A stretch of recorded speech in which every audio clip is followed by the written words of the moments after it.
ప్రపంచంలో ఈ రోజు దాకా నన్ను జడ్జ్ చేయింది నా కొడుకొక్కడే. వాడి దృష్టిలో నేను కొంచెం తగ్గినా తట్టుకోలేను.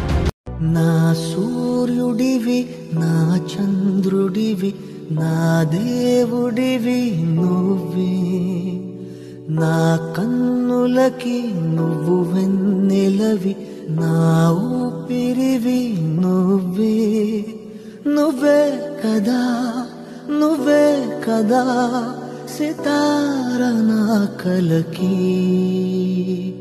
నాన్న నువ్వు నా